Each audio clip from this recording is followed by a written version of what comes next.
4대은행 직원 평균 연봉 1억 원 첫 돌파. 인원 감축 속 비용 늘어. 은행원 연봉 1억 원 시대가 열렸다. 시중은행들이 디지털 전환 페달을 밟고 있는 가운데 직원 수는 감소하는 반면 직원의 평균 근속 연수와 급여는 오른 것으로 나타났다. 18일 시중은행이 전날 공시한 사업보고서를 분석한 결과 KB국민, 신한, 하나, 우리 등 4대 은행의 지난해 말 기준 직원 1인 평균 급여액은 전년보다 750만 원 늘어난 1억 550만 원을 기록했다. 이는 재직 중인 직원의 월별 평균 급여액을 합산해 계산한 값으로 퇴직 및 해고 급여는 반영되지 않은 수치다. 은행 4곳의 직원 평균 급여액이 1억 원을 돌파한 것은 이번이 처음이다. 2019년 말 4대 은행의 직원 평균 급여액의 평균값은 9,550만 원이었고 2020년 말에는 9,800만 원으로 증가세를 그려왔다. 국민이어 신한, 하나도 1억 원 넘겨. 2020년 말 4대 은행 중에서는 KB국민은행이 유일하게 직원 평균 급여액 1억 원을 돌파했다. 이후 작년 말 기준으로 신한은행과 우리은행, 하나은행도 1억 원을 넘겼다. 은행별로 보면 국민, 신한, 하나, 우리 순이었다. 이는 지난해 연간 실적 순위와 비례하는 모습이다. 지난해 은행을 비롯한 금융업계 전반이 대출 증가와 금리 인상에 힘입어 역대급 실적을 거뒀다. 전년 직원 평균 급여액과 비교하면 신한은행이 1년 전보다 1,100만 원 늘어 가장 증가폭이 컸다. 하나은행은 1년 전보다 900만 원 증가했는데 2019년 말 당시 전년보다 400만 원 줄어 4곳 중 유일하게 급여액이 감소한 바 있다. KB국민과 우리는 1년 전보다 200만 원씩 늘었다. 4곳 중 지난해 가장 연봉 높은 은행장은 현 KB금융그룹 부회장인 허인 전 행장이다. 허 전 행장은 지난해 급여와 상여금, 퇴직소득을 합해 총 15억 6,400만 원을 받았다.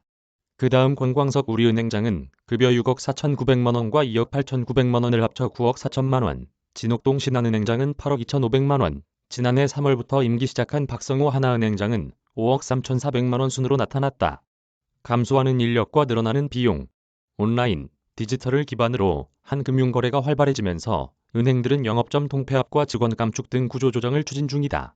이런 가운데 은행원 수는 줄고 급여 및 퇴직금은 상승하는 현상이 나타나고 있다. 2017년만 해도 6만 명대를 유지했던 은행 4곳의 전체 직원 수는 지난해 말 기준 43,006명으로 줄었다. 이는 1년 전보다 26.8% 감소한 것이다. 은행 4곳 중 1년 전보다 직원 수가 늘어난 곳은 하나은행이 유일했는데 전년 말보다 35명 늘어난 데 그쳤다. 전체 직원 수는 줄어든 반면 근속 연수는 소폭 늘었다. 지난해 말 기준 은행 4곳의 직원 평균 근속 연수는 16년으로 전년보다 3개월가량 늘었다. 우리은행이 16년 6개월로 가장 길었고 그 다음 국민 16년 4개월, 신한 16년, 하나 15.8년 순으로 나타났다. 1년 전 직원 평균 근속 연수와 비교하면 국민은행은 4개월, 신한은행은 6개월, 우리은행은 5개월 늘었고 하나은행은 4개월 줄었다.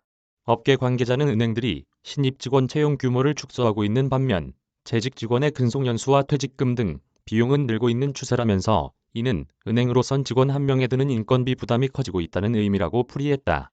국민은행의 경우 퇴직급여의 규모가 2019년 1,651억 6,500만 원, 2020년 1,692억 원, 지난해 1,706억 2,300만 원으로 3년 연속 증가했다.